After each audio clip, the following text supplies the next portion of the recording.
This is Broa, our February bread, a traditional Portuguese corn bread. So I am using half a kilo of corn flour and it's 500 grams.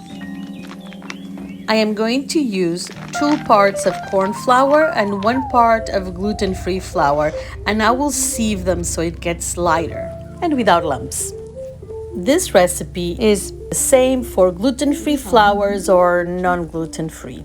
The only difference is that I will add a tiny spoon of xanthan gum that I call the glue for gluten-free.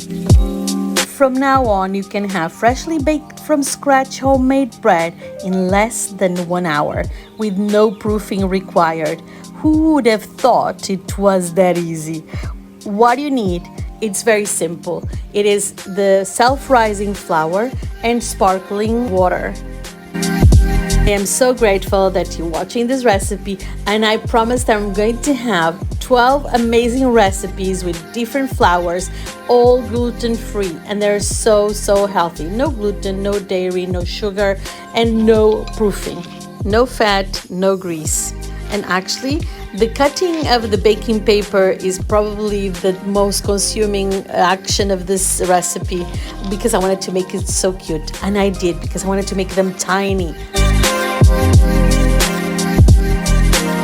Beautiful Gabrielians, thank you so much for your support and beautiful comments, and please do share the recipe, especially with your friends that are gluten-free, dairy-free, and they're free mainly and mostly.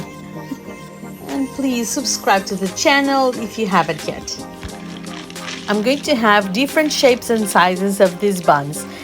There is one thing that you have to do with the gluten-free. You cannot really cut it with a knife. You have to open it with your hand. It's going to be really easy and simple.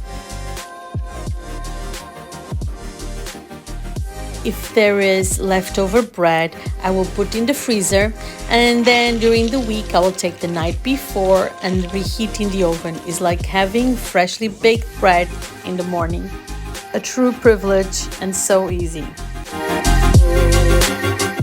For gluten-free breads, you need more moist, so that's why I will add a container with water inside the oven. And as you can see, the consistency of the dough is very liquid, and this is the way it should be.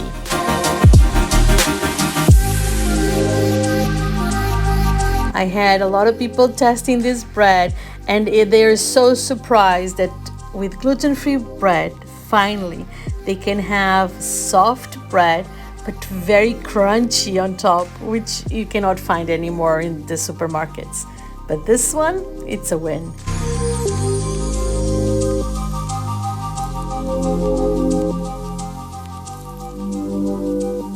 As a snack, as for breakfast with butter, jam, or just your favorite topping, broa is the best. Let's try this beauty now.